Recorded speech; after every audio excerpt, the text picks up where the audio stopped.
He let his lover wear her clothes and take her life. Then she cut him off and began to move like someone who could no longer be owned. When Shu Yanyun first folded that promise into the soft breath of a childhood night, it sounded like a song. 3 names, 1 future. The pact was simple and childish. Marry among us, stay beside us, never let the world pull us apart. It fit into the hollow of a palm like a smooth pebble. They kept it there and rubbed it when the world went blunt at the edges. Yifeng laughed the loudest, the kind of laugh that made friends feel small and important at once. Yu tied his hair back with a ribbon and swore allegiance. Shu kept the promise like a map she would learn to read. The years gave the map fold lines. They left their small town for the city in a cluster of cigarette smoke and thrift store suits. The 3 of them bunking in a narrow apartment where ambition smelled like instant noodles and the cheap perfume Lu could always afford. Lu was the natural center. Easy smile, steady hands, a boy who could make her feel chosen with an effortless tilt of his head. Yu was the quiet thermostat, keeping temperature in a room where tempers flared. Shu held herself like she was made to be visible. She wanted delicate things, silk on skin, the quiet ceremony of being adored in public. She imagined a life with gowns and a husband who said her name with a kind of hunger that never embarrassed him. Then Ruan Xinyao arrived with shoes that clicked like a clock, and the balance wavered. She was not from their neighborhood. Where their edges were frayed, she was carefully ironed. She had an apprenticeship with a boutique, an introduction pushed by an aunt who knew people, and she wore practicality like strategy. Ruan's hands were deft, and her eyes measured possibility like currency. She did not make promises she could not keep, and she did not demand more than she quietly took. The first time Shu saw her in the group, Ruan was arranging appetizers at a friend's dinner. She took a plate with careful fingers and smiled, modest, grateful, and Lu watched as if a secret had been revealed. Gifts arrived like punctuation marks in the months that followed, a promotion for Ruan at the boutique, an invitation that put her in the same room as people who wore names like armor, a place at the designer's inner circle. Lu's promotions came slower, but his patronage somehow found Ruan at the right moments. Shu began to measure these things the way she'd been taught to, by brightness, by who was reflected in whose glass. The dress was the hinge. They celebrated graduation in late spring. It rained the way weather rained in the city, soft, then sudden, and the restaurant was full of voices attempting to hold on to a gentle future. Shu came prepared, a dress she had circled for months in a shop window, a pale blue thing with beading like a mapped river. She had saved, asked Lu for his opinion, imagined wearing it to a wedding, to a premiere, to the moment where a life would announce itself. At the table Lu said, "It's beautiful," in the way he always did, one hand finding hers beneath the table, warmth steady. But when Ruan arrived, breathless from a new client meeting, the light in Lu's face shifted. He joked about fashion opportunities, and then, almost as a joke, then not said, "Xinyao should borrow that dress for the boutique's lookbook. It'll be perfect." He said it with a smile that made Shu laugh, because how could she refuse a friend who phrased theft like generosity? Ruan looked apologetic and radiant at once. Shu felt the giggle of the room tilt. She watched them choose it off the rack. The way Lu held the fabric against Ruan, as if he were composing a picture. The dress fell differently on Ruan's shoulders. Oh, the luck of posture. And people leaned in and said things like, "It fits her perfectly." And Shu began to feel the air go thin. It was, in the smallest way, a theft. It was, in the smallest way, permitted by the man whose name she had put on her list. When Lu later told her he had meant it to be a temporary loan, his hand was on hers and his voice was easy. "Don't be dramatic, it's only one look." But the word "only" cut. It was never only in the currency they were thinking in. The dress became an emblem. To the others it was a coat of paint that made a picture more expensive. To Shu, it was the place where she saw herself in the future. She attempted to be graceful and to laugh, but the small laugh turned into a seed that would only grow if left unattended. Tension operates as a quiet simmering thing, until a single spark arranges the pieces. At an after-party months later, a private birthday dinner Lu organized at a private room in a restaurant where light pooled like soft coin. The 3 of them sat among colleagues and partners. Gifts were exchanged as casual currency. Candles sputtered. Shu thought she had put the dress behind her. She had the memory and a thin smile. Ruan arrived early, hand-brushing the fabric of that same pale blue dress against her thigh like a claim. Someone took a photograph and stitched it into the feeds. Comments clustered like bees. Lu, seeing the photo, sent a laughing emoji and then a private message she would later open with an ache. "She makes it look effortless," he wrote. He added, "We should plan something small, the three of us, like old times." He wanted to make amends without changing anything. The party's conversation skewed to business, the room's air filled with the scent of sesame oil and black pepper. Shu tasted salt in her lips and kept her hands folded.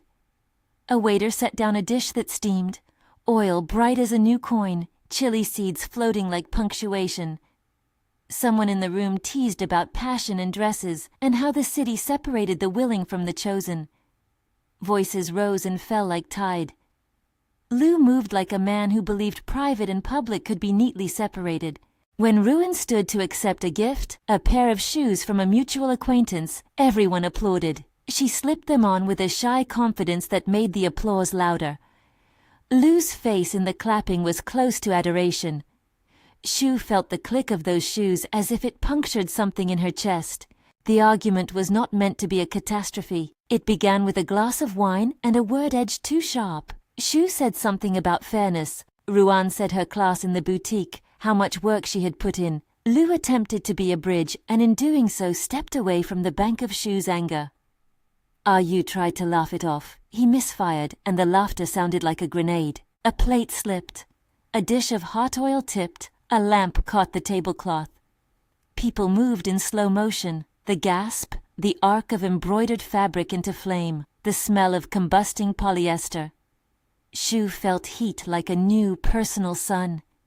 It took a moment before her brain made sense. The dress, the tablecloth, Lu's hand on Ruan's back, the flash as cloth and oil met. Flames licked the side of her arm. The world rearranged itself into heat and sound. Someone screamed. A handful of hands. The restaurant staff, Lu, pulled at flame and fabric. The fire smothered. The staff poured water. Someone wrapped Shu in a coat and carried her out. In the ambulance, the air tasted like petrol and panic. Emergency lights painted her eyelids in patterns.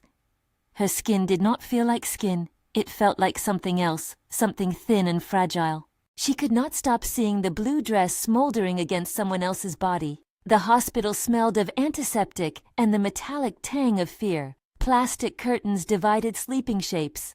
Shu found herself under the white glare of a surgical lamp and someone saying the word grafting in a voice that tried to be professional but sounded like an accusation. The doctor spoke quickly about degrees of burns and the need for skin grafts, about the risk of infection and the slow artisanry of rebuilding what flame had stolen. Lu's face was a satellite, too big, too small, orbiting the edge of every room she was in. He visited with words and apologies that tasted like amends offered by a man who could calculate damage and payment and thought both were adequate recompense. Ruan visited wrapped in lace linen and apologies that had rehearsed sorrow. At first Shu believed their words because what else could she do? She let grief and heat do the mundane work of naming what had happened, and loved ones were allowed to administer the early hours of solace. The media did not know what to do with an accident that smelled faintly of scandal. A photograph of a dress half burned, posted online by an unknown hand, drew the wrong kind of sympathy. People take sides online the way children pick teams on a playground. Comments tumbled. How could this happen? Why was she wearing that? Was it her own vanity? Others defended Shu with a fierce loyalty that surprised Shu. Their words felt like towels holding heat against her chest. It was the quieter betrayals that cut deeper. People circled like vultures, and friends colluded with silence. Yu's bedside support dwindled into short calls and messages that arrived late at night. "Are you sure you should be reading comments?" He sent a single photograph of himself laughing with someone from the office, then a quick, clumsy apology for the timing. Lu came to the hospital at odd hours and left in a rush. The first time he took Ruan to a press event in the same week, Shu watched their names appear in the same byline, their smiles a poor stitch over her own strip of pain. The scar work was meticulous and quiet. Doctors told her about grafts taken from her thigh, about the need to remove damaged tissue and replace it with healthier skin harvested with surgical precision. They spoke of the slow tug of war between softness and the stiffness that grafts leave behind. She woke with bandages and could not see the face she remembered in the glass. Nurses administered painkillers and then small jokes to lighten rooms. She learned that someone else's lightness could make a hospital stay more bearable, not less. Blame began to magnetize to Ruin as if she were a lightning rod. Rumors said, half true, half need, that she had been careless, that she had been showing off in the dress. Other rumors said she had been set up, that some unseen force had been trying to pit them. No rumor asked what Lu's hand felt like when he smiled at someone else, or why a man who promised one woman a future would allow another to wear her dress in public without notice. People preferred simpler stories, ones that punished a single violator. Shu was capable of complicated resentment. She had once loved Lu with the steady hunger of someone who feels entitled, an entitlement rooted in years of shared space and shared jokes. He was the boy who had promised to choose one of them. She kept that promise in her bones. When it became clear that Lu had shifted toward Ruin not with a faultless pivot, but with a series of small omissions and permissions, Shu felt less anger than a peculiar slippery grief. The world had been rearranged in degrees she could feel under her skin. Word arrived at the hospital in the form of a chairman's name. Fu Yanshu, powerful and polished, whose signature on a contract could change neighborhoods, sent flowers with an envelope. It contained a note, concise, almost casual, that read, "If you need anything, tell me. My office is open." It was as if the city center wanted to send a buoy into her grief. The chairman had dealings with Lu, had dealings with Ruin, had always been a background hum in their lives, the kind of man whose presence was a private currency in the company they worked for. His attention could be a vote of confidence, a shield, or a leash. Lu, sitting by her bedside the day the flowers arrived, said, "He's only being considerate. Don't read too much into it." Yet the note felt like a contract drawn with invisible ink. Support that asked no question, and therefore, in Shu's head, asked everything. Gratitude was a sharp thing. She kept the envelope tucked between bandages like a coin she wasn't allowed to spend. When the cameras came to take a staged photograph, Lu at her bedside, gentle, a hand clasping hers like a promise renewed, Shu realized with a sinking clarity that the public could be persuaded to see a man as a savior and a woman as a casualty. She was both and neither. Her identity was being written in headlines. In the photo, Lu looked like a man who had refused to let the world separate them. In her hospital room, when he left and his collar brushed her cheek for a moment too long, she felt only a coldness that was not the chill of disease, but the chill of decisions made in halves. Families gathered. Shu's parents arrived on a train, heavy with gifts and instructions, and a sorrow that loved her the way some people love tradition, without asking permission to evolve. They asked her to accept help, to think of reputation, to let the family name be the anchor that steadied judgment. They worried about shame, about a daughter's face marked in ways the world would read as different. Her mother cried for the lost softness on the arm, and the late nights she would now have to explain to neighbors. Her father tried to be businesslike and failed. She began to learn the arithmetic of appearances. Every gesture the people around her made was a sum that had to equal the story they wanted to tell. If Lu could be the man who never left, then the story became about his devotion. If Ruin could be the woman who covered herself in the dress and then angioplasty herself into fashion, then perhaps the story would track along a simple moral line. No one asked if she wanted that story. No one asked if she wanted to clasp a different future. Her recovery was slow in ways the doctors could quantify. Grafts that required dressing changes, physical therapy to coax stiffness back into the arm, the bitter medicinal taste of antiseptic and morphine. It was slow in ways only loneliness could measure. The hours where she lay awake and replayed the tilt of a photograph. The way Lu's laugh could now feel like a currency for which she had to pay in privacy. There were cracks elsewhere. Yu, who had been their childhood thermostat, called less. He wrote messages that began, "I want to come but," and ended with an ellipsis. The office, once a place where the three of them could still be a unit, became a theater of microshifts. Colleagues who once shared a cigarette on the roof now avoided her name in casual conversation. Ruan's ascent had not been seamless, but it had been steady. She sent fruit baskets. She sent check-in messages that said, "If you need the boutique to take care of anything for you, we'll do it." Shu learned that a gift could feel like consolation or correction depending on the shape of the hand that gave it. And then the worst sort of betrayal arrived. Explanation without accountability. Lu told stories, versions of the night that smoothed edges and pointed fingers. He spoke in interviews about tragedy and accident, about the fragility of life, and people nodded as if mundanity could be left to bear the weight of choices. When he announced a benefit event at which both he and Ruan would appear, asking for donations to the hospital wing that had tended to burn victims like her, Shu felt the world fumble to forgive and forget via philanthropy. The public could fall in line pretty quickly behind charity. She learned too that some men can let love be used like a cloak. Lu did not have to give Ruan everything, he only had to allow the world to see him handing it over. When a man lets another woman fit into the life you expected like a tailor-fitted dress, the theft is slow and legal, smoothed by smiles and good intentions. The first block of her life after the fire closed with a small bitter ceremony. A press photograph of Lu and Ruan in Shu's pale blue dress, Ruan laughing with a hand to her mouth, Lu with a glass raised, cleared like a stone across a pond and turned the water rippling. There were online threads, hushed office conversations, and the raw sense that where she expected to be chosen, the world had chosen otherwise. Shu lay awake in a hospital bed with a dressing on her forearm and realized that she had been passed over, not in a single cruel event, but in a dozen small omissions, in permissions given and consequences unexamined. If you want to see how she learned to rebuild from the shape of that omission, stay with her. After the CTA, the narrative continues. She is moved out of the immediate crisis into the quieter, longer rooms of recovery. But in these early days, the fracture was all at the surface.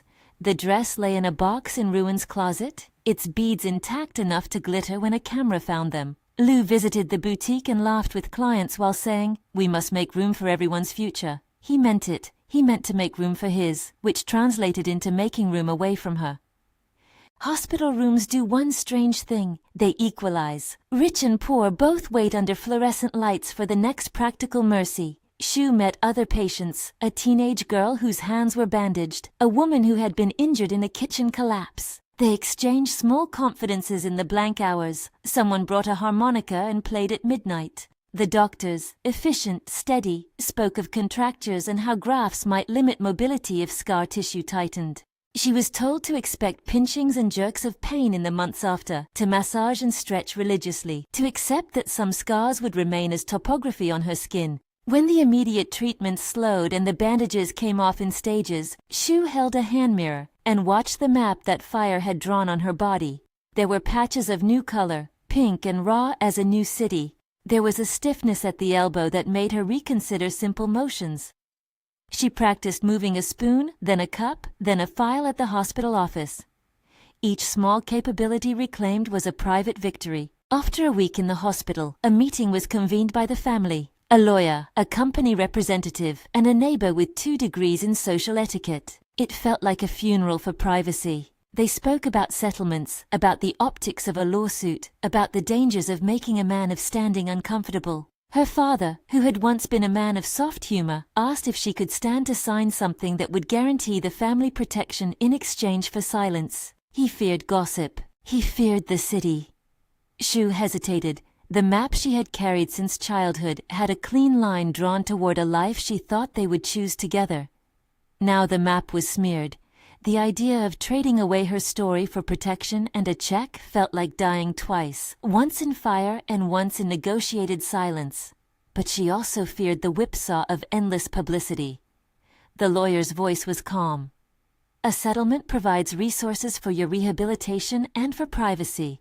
Her mother nodded as if a quiet life were a cure. Lu offered to handle the legalities in a way that was efficient and discreet. He said again, "Let me take care of it." His hands reached for a place near hers, as if the adult thing to do was to assign labor to men. Shu realized then the measure of permission. Not only had he allowed Ruan to wear her dress, but he was ready to let others rewrite her life on her behalf. It was an intimacy of its own, but an intimacy that erased assent. She refused the settlement. It was not a dramatic answer. She refused because the idea of being paid to be invisible felt like a slow strangulation. She refused because the cost of privacy in their currency was silence about who had allowed what. She refused because, beneath the pain and the graphs, there was a coiled part of her that would not make her scars the basis of someone else's morality play. Refusal is small in a courtroom and loud in a drawing room. It showed faces changing. Lu's polite smile tightened into something she had never seen on him. Surprise, then irritation disguised as concern. "Are you sure?" he asked, as if he were offering her reasonable counsel and not a scaffolding for erasure. "I'm sure," she said. Within that stubborn syllable, something shifted. It wasn't yet triumph, it was boundary. In hospitals, boundaries are delineated in small ways. Who enters the bedside, whose voice has weight in treatment decisions. She began to assert who she wanted at her side. She invited a nurse who hummed when she worked. She allowed a young surgeon, professional and patient, to explain things plainly. She asked for a physical therapist and showed up for exercises in the small, bright therapy room with a face that was still sore but not broken. Outside, currents continued. Ruin's career shimmered with opportunities. The boutique's lookbook spread like a promise, and people began to associate her with certain modish choices. She accepted invitations and took them on the merits of strategy and tactical charm. People cheered her. She sent Shu a silk scarf with a handwritten note. "Thinking of you. Hope this brightens your recovery." Shu received it with the odd prickly feeling of a bandage placed on a wound and then not changed. Lu tried to be a mediator who remained, astonishingly, at the center of each negotiation about her fate. He called hospital administrators to ask about accommodations. He sent messages with the tone of someone managing logistics, and occasionally he sent flowers appropriate for a woman in recovery. She learned how to accept what she needed and set aside what felt like performance. She learned that love could be a ledger, where kindnesses were entries and the totals rarely summed in the way a person wanted. When the doctors said she was well enough to travel, they planned a conservative transfer to a specialized rehabilitation clinic in another city, someone with better facilities and a team ready to coax function back from scar. It was meant to be a pragmatic clinical choice. Her mother suggested it as an escape from the city's gossip. Lu suggested it with relief on his face, like a man who felt that distance would make pain smaller and therefore manageable. The choice to go abroad, the first step toward exile, was not dramatic. It was a series of small necessities and the loose suggestion of professionals. On the day she left the hospital, she walked down a hallway that had witnessed private conversations and public apologies, and the odd and sensitive jokes slipped by colleagues trying to lighten things. She had a small suitcase of things she had packed before the burns, an old sweater, a photograph of the three of them from when they were children, and a notebook where she had lately been writing lists of exercises and appointments. Lu handed her a travel-sized bottle of ointment and tried to muster lightness. "Call when you can," he said. She told him, "I will," and she meant it, but not as a promise of availability. It was a promise to herself that she would become someone who returned on her own terms. At the airport, she watched the city unfurl behind the glass. The photograph of the dress, the one that had been retold through feeds and feeds, was a rumor now, a flicker. People in the queue asked murmuring questions about her past. She answered in short sentences. She boarded with the bandage wrapped, the map of new skin hidden under a sweater, and a thin, precise hunger that felt like responsibility to herself. The first act of exile is often a small one, a plane carriage, a hotel room in a new city, a program of therapy. For Shu, it felt like stepping into a craft where she had to become careful and exact. She could choose solitude and training over the public theater back home, and she chose to make her life from the material of persistent work rather than from the currency of being chosen. She did not yet know how the world would account for that decision. She only knew that walking away could be, startlingly, a way to arrive. But even in leaving, the title's claim hovered like a shadow. He had let his lover wear her clothes and take her life. The phrase settled into an account book she would read for months and years. Who did what, who permitted what, and whose consent mattered. She was wounded and not yet whole. She was more than a victim, but she was not fully the agent she would become. At the gate, someone asked her to sign a glossy program for a charity dinner, Lu's charity dinner, and someone else messaged a photograph of Ruin in the pale blue dress on a pageant stage, auburn hair catching the spotlights. The images chased. The world continued to pick favorites and arrange reasons. Shu folded her hands, feeling the small fixedness of history and the sudden precise liberty of choosing to be elsewhere when the cameras wanted her to be a story. The plane lifted and the city shrank. Air travel has a way of making small decisions feel enormous. She had chosen to leave, to let distance be a kind of apprenticeship. Somewhere below, headlines kept rearranging their sentences. Somewhere above, she practiced stretching her hand until her fingers could do the simple things again. She wrote in the notebook, "I will not sign for silence." It felt both foolish and fierce. In the weeks that followed, she would learn to reframe the theft, how permission translates into loss, how a man's indifference can be performative ownership, and how returning would not be a matter of revenge, but of reclamation. She would learn the science of scars and the art of work, and the city would continue to blink at her absence and make assumptions. But in that early exile, with a window seat of cloud and a bandage that pressed like a memory, she began to practice being untouchable in the way that matters. Not unreachable, but emotionally sovereign. There would be more to happen. Offers of protection from men whose motives were not transparent. Political maneuvering in the company she had once thought of as family, the slow collapse of friendships into factions, the outrageous kindness of strangers, and the hard lesson that rising requires being willing to be seen as something other than a casualty. But the narrative's immediate hinge, lose permission and ruins assent, had opened a wound that would become its own kind of classroom. On the flight, she wrote another line. "He let someone else wear the dress I kept for our future. He did it on purpose or with indifference. Either way, I will not let the shape of my life be defined by their choices." Below them, the world kept going on. The dress glittered under camera lights. Her life, in pieces, began the work of being rebuilt. The city abroad had no patience for the stories that clung to her back like lint. It offered instead a schedule, graphs to be checked, a therapist's appointment, a briefing at a small firm that hired people who liked to solve other people's reputations. Shu Yanyun learned the names of machines and the names of exercises. She learned to grade her own days not by how many people asked after her, but by how many minutes she could lift a cup with steadier fingers.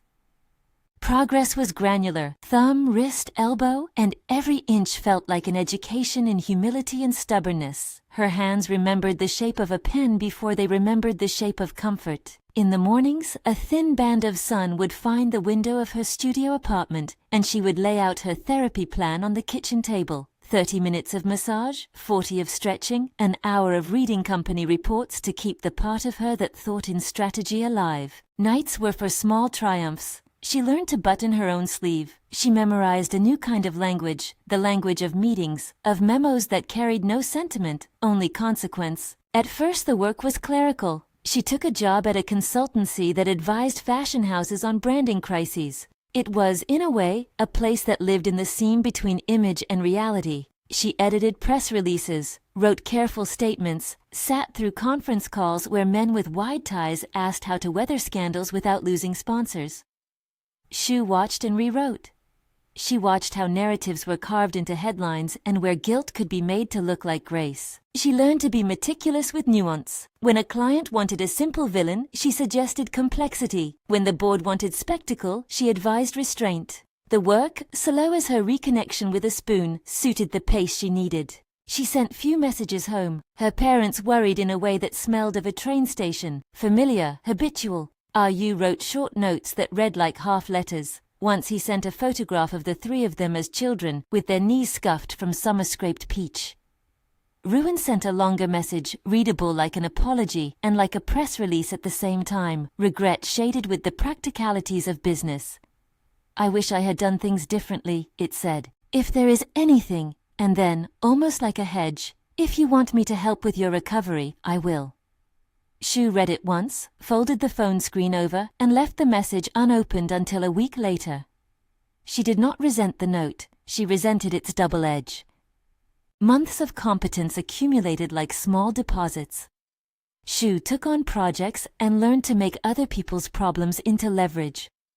She built a reputation for quiet efficiency, an account salvaged here, a campaign rerouted there. Word leapt in polite circles. An executive at a firm that managed corporate partnerships for designers noticed the woman who could make apologies sound genuine. He introduced her to a client in the city, a chairman named Fu Yanshu, who kept his name like a coin and had the habit of buying quiet power with the ease of someone handing over taxis. He was polite, regulated, an observer as much as an operator. Fu watched her the way a man catalogues useful things. He sent a note of congratulations when a campaign she steered avoided scandal. "You have a steady hand," he wrote. "If you ever consider work that needs discretion and trust, my office has doors." The words sounded like the same kind of buoy he had sent in a bouquet months earlier, practical, attentive, with an undertow of leverage. Shu met him once, then twice. He asked questions about the future in ways that suggested he wanted to secure it, not share it. He was not the first man to offer protection dressed as generosity, and Shu had learned that offers from powerful men had to be examined as contracts in disguise. But power also meant access. Sitting at a table with him, she learned the cadence of people who had the ability to make things happen. He spoke of boards and acquisitions, and buying quietly into companies to steady them. He asked if she would consider a role in his new venture, a seat in a strategic office that advised on rebuilding brands. He mentioned, without slow sympathy, that re-entry into the city was possible for her, if she wanted it. Shu listened. The offer glittered with possibility, resources for continued treatment, influence over optics, and the ability to return on her own terms. It was, for a moment, an answer to the practical arithmetic that had turned so many of her days into negotiations. Money for therapy, contacts for appointments, a skyline that did not carry the echo of a burned dress. But it was also an offer whose edges were not hers to shape. Fu's smile never asked for intimacy. It only asked for alignment. She accepted a meeting, not a marriage. She told herself she would choose carefully. There was a difference, she reminded herself, between being sheltered and being bound. As Shu rebuilt, the city back home unspooled a different narrative. Ruin's boutique glittered with attention for a season. The pale blue dress flashed across magazines and social feeds. Stylists began to call Ruin a rising figure. But the light that had once warmed her was not uncomplicated sunlight, it was clinical. People asked if her ascent had come at a cost. Threads reopened. Old friends who had watched the triangle with sympathetic eyes began to murmur about fairness. The boutique's clients were generous, but their loyalty was conditional. The dress made Ruin visible, but it also drew a line under her. No one could quite decide if she had benefited from her own skill, or from being the woman who wore someone else's future. Ruin felt the complicated pleasures of being rewarded. She felt the sting of the whispers. She called Shu 3 times in a single month, each time with a different tenor. The first called like a child, awkward and embarrassed. The second like a professional, precise and carefully apologetic. The third like a peer, offering a way to help with Shu's foundation idea, if Shu wanted it. She believed she had loved Lu in her way. She did not intend to steal a life, she intended to make one. That would not make it less harmful to Shu. Lu, meanwhile, walked a thread between regret and denial. He saw social photographs of Shu in articles abroad, and felt sometimes that hollowing that comes with having been the instrument of someone's diminishment. He supported Ruin publicly and privately. His hands were present in hospital rooms, on silver platters at charity dinners, in photographs that supposed himself steady and reliable. But when the image was turned back at him, an article quoting Shu's refusal of a settlement, a whisper about choices he had made, he found that steadiness frayed. He could not explain, even to himself, whether he had intended betrayal or only permitted it by failing to notice the permissions he gave. Guilt is a peculiar economy. It taxes people only insofar as they can afford conscience. When Shu's reputation reached a certain official pitch of competence, a campaign saved, a deal closed, men in tidy suits began to include her name in the same breath as his. "We should have Shu advise on integration," they said. A contract offer came that would bring her back, a director role on a project that folded design houses into a public exhibition meant to redefine a city's aesthetic. The project required someone who could mediate image and pain, someone who had both a scar and the craft to translate it into authority. She accepted. Her return was not dramatic at first. There were cautious calls and dinners where people watched for signs of weakness. She wore a suit the color of winter stones, and her hair was rolled into a careful knot. The dress, pale blue as summer fog, appeared again as if conjured by memory. Ruin planned a runway for the exhibition's opening. She said she wanted to honor the past by restaging the dress for charity to raise funds for burn victims. The world liked redemptive arcs. A dress used to symbol could now help bodies recover. Fu Yanshu arranged a gala for the exhibition's launch. Chandeliers, a terrace, a band that played music buoyant enough to make speech easier. Cameras hovered like insects. Lu and Ruin would arrive together, arm in arm. Fu intended to present Shu with an offer that would secure her position and, in his mind, remove the need for messy private entanglements. He called it protection. Shu called it an interrogation by arrangement. The night of the gala, the air smelled of citrus and expensive perfume. Shu walked the terrace and felt every eye as a pin, or as a mirror. Her team had rehearsed the press lines. Her dress for the evening was intentionally plain, a shell that allowed her face to be read without distraction. She had rehearsed a different kind of armor, the clarity of refusal. She had two choices that night: accept a life that would be structured by someone else's generosity, or claim the one she had constructed in exile and announce it under a chandelier. Fu Yanshu raised a glass at his podium and spoke of vision and stewardship. He spoke of how some lives deserve protection and how men of means could provide it. He turned then to Shu and said simply, "If you will allow it, I would like to protect you, personally and professionally." The sentence landed like an offer made of glass. He did not kneel or ask. He positioned himself as a benefactor who would fix problems with the currency of his name. There was an audible intake of breath. Lu, standing nearby with an expression she had learned to read, watched for the reaction he expected. Gratitude. Fu's proposal was a kind of tidy solution. He clinked a toast and waited.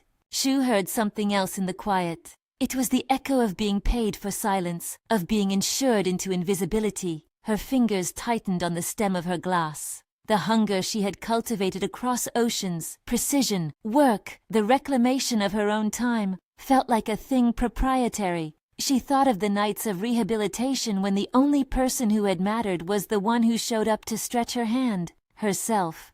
She set her glass down. "No," she said. The word was small and cold, and it cut the room into before and after. She did not say it with theatrical fury. She said it as an accounting. "I appreciate the offer," she continued, "but protection through marriage is not a solution. I have spent months rebuilding capacity, not creating a debt that needs repaying. I will not allow my life to be arranged as a charity." There were murmurs. Fu's cheek smoothed, then hardened. He blinked as if the world had not supplied him the script he expected. "It was meant as a gesture," he said, the indignation of a man refusing to be refused. "It was meant as an erasure," Shu answered. "And I will not be erased." She had prepared other things: legal papers, a letter of intent, a lineup of investors who had been stewarded in exile by people who believed in the work she had done. A team of younger colleagues had traveled with her to the gala, people whose trust she had earned by not being sentimental with their time. Standing at the podium, she announced that she would accept the directorship the project offered, but under terms she set. She would take no personal donations, no gifts for access. She would sign an independent contract that guaranteed resources for her continuing care and for programs to help burn survivors, and it would be transparent, accountable, and above all, hers. The crowd adjusted like reeds. Fu thanked her with a phrase that had the tone of a man feeling outmaneuvered. Lu's jaw tightened so that Shu could see the seam of anger and shame. Then she turned briefly toward Ruin. Ruin wore the pale blue dress, and under the folding lights it lay on her like a familiar phrase. Shu held the gaze only a moment. Her hand lifted, and without fanfare she walked across the terrace, placed the manila envelope she'd carried for months, an agreement she had drafted as a safeguard, into Ruin's hands. "Keep it," she said. "You might need to know what charity looks like when it isn't performance. Treat it well." Ruin's mouth opened and closed. The action did not humiliate her. It did not pity. It was a return, an unpacking of the object that had once been the hinge between them. The room had expected some more dramatic unmaking. Instead, Shu offered a practical gesture and then stepped away. "One more thing," she added, for the people who had lined reputations with thin threads of gossip. "From this night forward, this company will institute transparent policies about gifts and executive relationships. We cannot continue to let private favors become public narratives at the expense of a life. It was the kind of administrative decision that seems small and in time could be perilous to the conveniences of the powerful. Fu fumbled for a reply. Lu did not speak at all. He felt suddenly that the thing he had allowed to be rearranged had been decoupled from his authority. Her refusal was not vengeance, it was something more inconvenient to the crowd. It was governance. She had cut him off not by spectacle, but by instituting boundaries that would make the kind of permissions that had harmed her impossible to displace again. People would have to conduct business without wrapping it in private soft commodities. Her untouchability was a jurisdiction. The evening continued, the band resumed, cameras found other faces. People nodded and wrote notes. The city's gossip circuit rewired itself to account for a woman who had declined a golden collar. Later that night, the house of a man Shu had once known well became the scene of a violence entirely unrelated to her refusal, and yet connected by the tangle of consequence. Lu had gone for a drink with a colleague, a man whose promotion he had blocked years ago, who had watched patience thin into resentment. Words were exchanged about career kills and wounded pride. In the moment when tempers peak, a knife appears faster than apology. The wound was not about the dress or the gala, it was about 100 small cruelties hoarded like stones. Lu was stabbed in the back at the base of his neck. The first hours were a blur of sirens and clinical procedures. Surgeons worked to stabilize vertebrae and remove bleeding. They spoke in slow, cautious sentences about the risk to the spinal cord. In the end, the injury proved catastrophic to the pathways that connected his body to certain functions. Weeks later, it would be clear that the damage had left him paralyzed from the waist down. News travels in shapes that ask for a moral corollary. The city expected spectacle, an account of who had paid the cost for past misdeeds, and there were those who wanted Shu to show up in chains of guilt or to step forward as savior. She did neither. Sorrow is not a shape easily worn in public. She sent, through a lawyer, a message that said she was sorry to hear of his condition and would like to be informed of medical decisions when appropriate. She did not rush to his bedside. For some people watching, that looked like coldness. For others, it looked like integrity. She sent privately funds to ensure he had adequate care through a reputable center. She arranged for people she trusted, nurses she had learned to value in hospitals rather than a PR firm, to oversee immediate provisions. When the first of the public vigils dissolved, there were divisions. Ruin stopped appearing at fashion functions for a while. Clients called with tentative questions. The boutique kept its doors, but lost some of the traffic that had treated Ruin as an image rather than an artisan. She wrote Shu a letter then, unadorned. Regret, a memory of childhood, a confusion of guilt and love. She asked for forgiveness in a way that suggested she knew it might not be given. Shu read the letter on a train and felt an unexpected soft rebuke. Cruelty has costs that clothes cannot hide. Yu reappeared with the kind of practicality that indicates growth. He organized a schedule of volunteers for rehabilitation centers and coordinated with Shu's team to create a small program that combined therapy with job training for survivors of burns and other accidents. He apologized to Shu in person and then, more importantly, in action. Shu accepted not an absolution but a partnership. He had once been the thermostat of their trio. Now he tried to be the measure of what could be repaired. Lu's paralysis changed him in ways that made the city uncomfortable. He became a patient of strangers' pity and private remorse. The man who had once joked about choices now